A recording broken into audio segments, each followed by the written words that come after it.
I was so intrigued when I heard the topic of conversation for this evening, because most of the conversations I have are in my own head, and it's converting the chatter into the positive, intense, focused, passionate lifestyle that I want to live.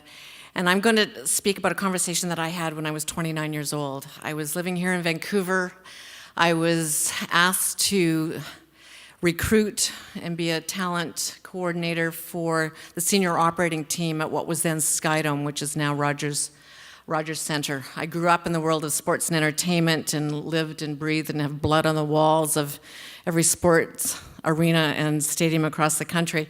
And so I took that contract position at 29 with passion and energy, and I hired a senior team of individuals. And while I was there, I was approached by the president and CEO, and he said, "Sue, we love what you're doing.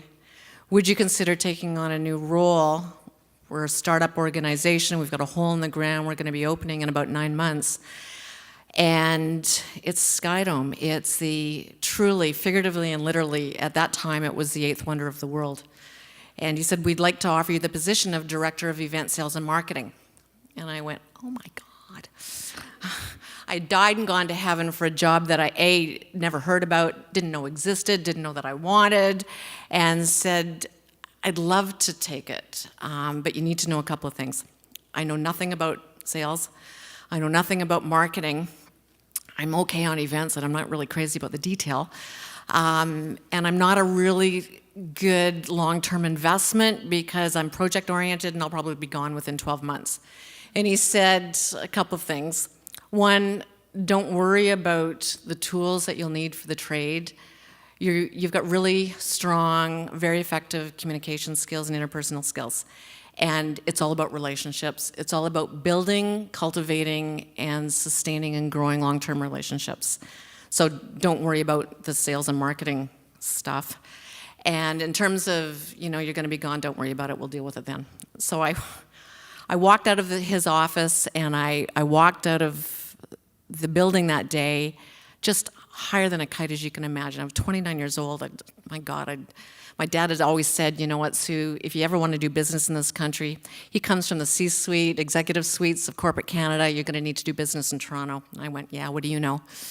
Anyway, so there I was, corporate Canada.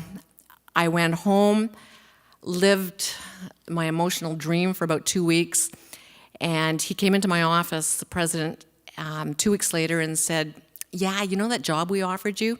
Actually, David wants it." David was vice president of public affairs. I was a young gal from Vancouver, and he was a very, very seasoned professional and very phenomenal man in Toronto. He wanted the gig, and he said, "So, yeah, you know what? He's going to take the job, and you can actually be the rentals manager." And I'm thinking, oh, great. I'm like a slum landlord type of person, right? That's going to be cool. And I didn't know what to say. I didn't have a voice. I didn't have any tools. I didn't have any skills. I didn't have any knowledge in terms of how do you talk to the president and CEO of the eighth wonder of the world and say, that's not cool because you offered me this position. So I went home and I called my dad, who was, and while he was alive, was my CEO. And I said, "I need to talk." And I told him the story, and he said, "Well, what do you want to do?" And I said, "What do you mean I want to take this job? They offered it to me. It's now my job. I know I can do it. I know I'd be phenomenal." And I also knew that I was the recipient of calls from U2 and Michael Jackson's team and Rod Stewart's team and Chuck Berry's and all those guys. And so now I'm on a different, ego-fed stream. And he said, "Okay, so what are you going to do about it? Why won't you have the conversation with him?" And I looked at him and said, duh. I said, "I'm afraid, I'm scared. I don't have the skill set to say what I need to say." And my quote that I gave to this team here was, to thine own self be true, for thou cannot be false to any man." And he said, "You need to live and breathe that, Sue.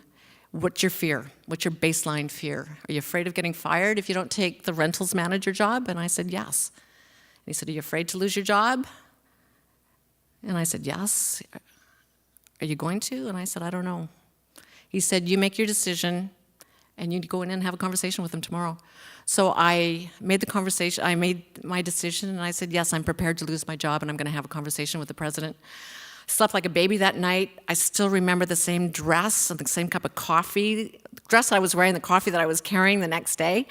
I walked into his office and said, have you got a few minutes? And he said, yes.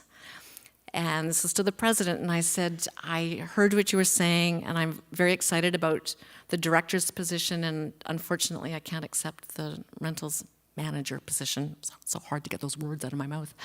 And he said, okay, fine.